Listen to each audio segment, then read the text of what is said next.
Welcome back to my channel Oni blog কন্টেই। তোমরা সকলেই কেমন আছো? আশা করি সকলেই ভালো আছো। আমি অনেকটা ভালো আছি। তো আজকে সকাল থেকে আমি আমার ব্লগটা শুরু করলাম। তো সকাল সকাল কুচু দেখতে পাচ্ছ লেস আর ব্রেড দুটো দিয়ে ও কিন্তু দুধ খাচ্ছে। আমরা কিন্তু চা খাচ্ছে, ও কিন্তু দুধ খাচ্ছে। দুধ খায় না বলে উপর থেকে একটুখানি চাই লিকারটা মানে আমাদের যে দুধ চা হয়েছিল একটুখানি 2-3 ফোঁটা দিয়ে দিয়েছিলাম, তাই কালারটা একটু চেঞ্জ লাগছে। তো যাই হোক, ও খেয়ে নিক। আর আমরা খাচ্ছি আজকে আটার পরোটা। তো অনেকদিন বাদে গরম গরম আটাকে মানে একটু হালকা তেলে ভেজে নিয়েছি। তো দুধ চায়ের সাথে না জাস্ট জমে যায়, আমার তো দারুণই লাগে। তো যাই হোক, দেখতেই পাচ্ছ, তো অনেকজন মিলে আজকে চা খাবো। তো দেখতে থাকো। আর এদিকে দেখতে পাচ্ছ আমার দাদার স্টুডেন্ট পড়ে, তার দুজন।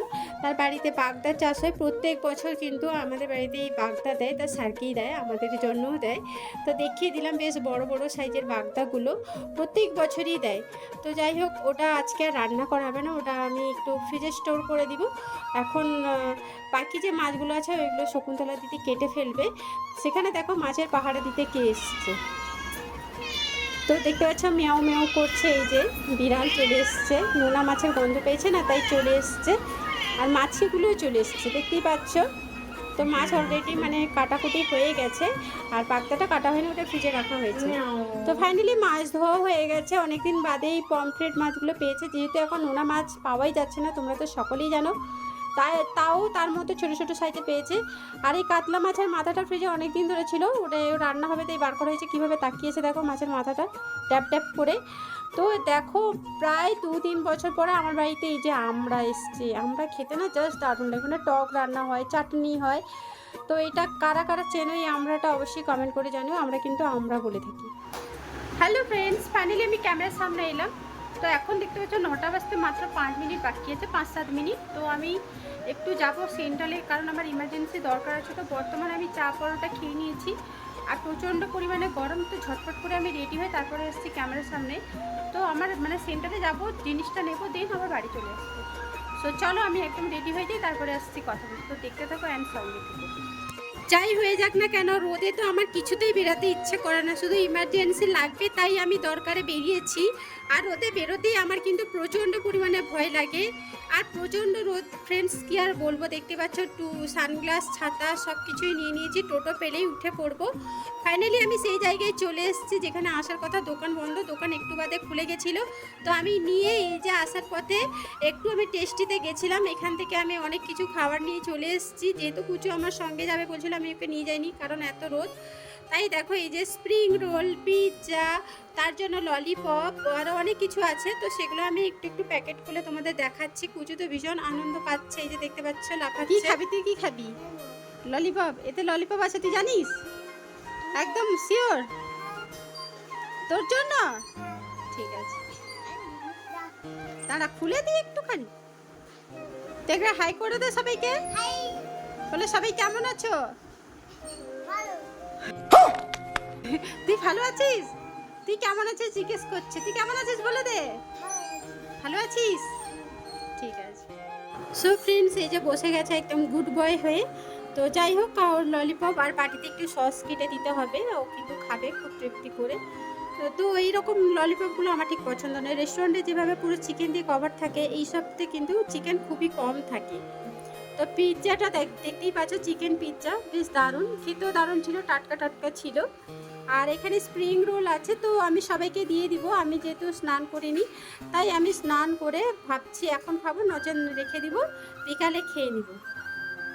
তো আমি স্নান সেরে এই যে ঘুগনি নিয়ে বসে পড়েছি, সেগুলো আর খাইনি, সেগুলো ফ্রিজে রেখে দিয়েছি, বাকিতে দিয়ে দিয়েছি। তো স্নান করে ফুল দিয়ে দিয়েছি। তো এরপরে ঘুগনি নিয়ে নিয়েছি, এতে একটু পেঁয়াজ আর একটু মুড়ি নিয়ে জাস্ট জমিয়ে খেয়ে নিব। তারপরে দুপুরে কী কী মেনু হবে সেটাও শেয়ার করব। তো চলো আগে ঝটপট করে খেয়ে।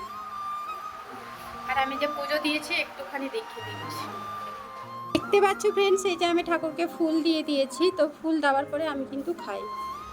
Hello friends, good afternoon. তো দুপুরের মেনুগুলো একটুখানি দেখিয়ে দিই। আর যেহেতু হাই স্পিড ফ্যান চলছে, তাই শস্য করে আওয়াজটা হচ্ছে। তো আমার ভয়েসটা কতটা আসছে জানি না। তো যাই হোক, মানুষদের জীবনে খাওয়া, ঘুম, ঘোরা এইসবই কাজ। আর তো পরিশ্রম করতে লাগবে, না হলে এমনি এমনিও কী করে খাবে, তাই না? তো যাই হোক, চলো দুপুরের মেনুগুলো আগে দেখিয়ে দিই, তারপরে খাওয়া দাওয়া করবো। তো চলো দেখিয়ে দিই আগে, তারপরে আসছি কথা বলতে। তো প্রথমে দেখেছিলাম পমফ্রেট মাছ, বেশ ছোটো ছোটো সাইজের, ওইগুলো কিন্তু ঝাল দেওয়া হয়েছে, সর্ষে বাটা, আলু, কাঁচা লঙ্কা চিরা, দারুণ লাগে খেতে ফ্রেন্ডস। তো এটা একটা হয়েছে মাখা মাখা টাইপের, বেশি জুস রাখা হয়নি। আর আমাদের টক লাগে, টকও হয়েছে। এই যে দেখতে পাচ্ছি ছোটো ছোটো যে নোনা মাছ দেখিয়েছিলাম, ওটা একটু টক হয়েছে। তো একটু চামচ দিয়ে তোমাদের দেখিয়ে দিই, নাহলে বুঝতেই পারবে না। দেখতেই পাচ্ছ, এটা না বেশ দারুণ লাগে টেস্ট, বেশ নরম টাইপের মাছটা। ইয়ামি আমি তেঁতুল টক হয়েছে, আর আমাদের তো টক লাগে, আর গরমে তো টক ছাড়া খাওয়াই যায় না। তো এরপরে যে মাছের মাথাটা ছিল, ওটা মটর আলু দিয়ে একটা তরকারি হয়েছে, এটাও বেশ দারুণ হয়েছিল খেতে, বেশ কষা কষা টাইপের করা হয়েছে, জুস একটুও নেই। আর যেটা দেখো, এটা হচ্ছে না তিতা শাক একটা আর কি, হিরিঞ্চে শাক। তো এই শাকের যেভাবে বড়াটা বানানো হয়েছে, মনে হচ্ছে দেখো ঘুঁটে, মানে গোবর থেকে যে ঘুঁটেটা হয় মনে হচ্ছে ওটাই দেখা, মানে এইভাবে কালো কালো লাগছে। তো এটা কিন্তু অ্যাকচুয়ালি শাকের একটা বড়া হয়েছে। Hello friends, good evening. তো খাওয়া দাওয়া করে একটুখানি রেস্ট নিয়েছিলাম, হঠাৎ করে ওটা টোটোর হর্ন দিল। তারপর যখন দেখি বাপন এসছে, তো বাপন আমার জন্য কী এনেছে যেন, অনেক কষ্ট করে পেড়ে নিয়ে এসছে। তো সেটা তোমাদের দেখাই, যেটা কি সেটা কি।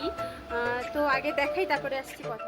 এই যে দেখো ফ্রেন্ডস, এটা না কালো জামকুল। তো এই সময় হয় কালো জামকুলটা, আর এটা না আমার খেতে জাস্ট ভালো লাগে। তো ছোটোবেলায় না এগুলো অনেক খেয়েছি, বাট এখন আর পাই না এইসব ফুলগুলো। তো যাই হোক, গাছ থেকে পেরে বাপন এনেছে বেশ টাটকা টাটকা ফুলগুলো। এগুলো একটু ভালো করে ধুয়ে নিব, তারপরে লবণ মাখিয়ে জাস্ট খেয়ে নিব। তো এটাই দেখাচ্ছিলাম তোমাদের। সো দেখতে পেলে কালো জামফুল এনেছে, আর কালো জামফুল যে কী উপকার আমি বলে বোঝাতে পারবো না। খেতে যেমন, তার গুণও অপরিসীম। তো কালো জামফুল না খাওয়া অনেকটাই ভালো। তো আমাদের ভীষণই ভালো লাগে, ছোটোবেলায় আশেপাশে খেতাম, বাট এখন আর পাওয়াই যায় না। দাদা যদি কাছ থেকে কিনে দেয়, চোখে যদি পড়ে তখন খেতে পাই, নচেত পাই না। তাই দেখো বাপন কষ্ট করে ফুলগুলো নিয়ে এসছে আমার জন্য পেরে। তো যাই হোক, আমি ওটাকে বর্তমান ধুয়ে তারপরে খেয়ে নিব, সবাইকে দিব, তারপরে আমি খাবো। আমাদের ভীষণই ভালো লাগে। তো কার কারই কালো জামফুল ভালো লাগে অবশ্যই কমেন্ট করে দেবেন। এই যে এবার দেখো ভালো করে ধুয়ে নিয়েছি, এর সাথে একটু লবণ রেখেছি। তো জাস্ট খেয়ে নিব। এটা আরেকটু পাকলে আরেকটু মিষ্টি হতো, বাট যা হয়েছে তাতেই ইনাফ। সো ফ্রেন্ডস, এরপরে তেমন আর কোনো ভিডিও করার ছিল না, তাই আর করিনি। তো একেবারে রাতে চলে এসেছি। তো রাতে আজকে হচ্ছে এই যে ডিমের অমলেট, আর হচ্ছে আলু ভাজা, সাথে হচ্ছে জল ঢালা ভাত। এর থেকে বেস্ট খাবার আমার মনে হয় আর কিছুই হতে পারে না। তো তাই দেখো, এই যে ডিমের অমলেট দুটো করা হয়েছে, আর যে প্যানের মধ্যে দেখতে পাচ্ছেন ননস্টিক প্যানে, ওটা 4টে ডিম একসাথে ফ্রাই করে নিচ্ছি, দিয়ে 3জন কেটে কেটে খেয়ে নেব। আর এখানে তো আলু ভাজা কমপ্লিট হয়ে গেছে। আর কি বলো তো, ডিমটা না একসাথে ভেজে নিলে আমরা তো মেয়ে মানুষ কেটে কেটে খেয়ে নিতে পারবো গোটা গোটা, আর কে ভাজবে বলো। শর্টকাটে যেটা তাড়াতাড়ি হয় সেটাই বেস্ট, তাই না? আর ডিম ভাজতে এতটাও টাইম লাগে না। তাই দেখো এইভাবে করে ফেললাম, একসাথে 4টে ডিম ভেজে 3জন কেটে কেটে খেয়ে নেব। আর আজকের ভিডিওটা ফ্রেন্ডস আমি এখানে এন্ড করলাম। কেমন লাগলো অবশ্যই কমেন্ট করে জানিও। নেক্সট ডেতে নতুন কোনো ভিডিও নিয়ে আমি নিতে হাজির হয়ে যাবো। টাটা।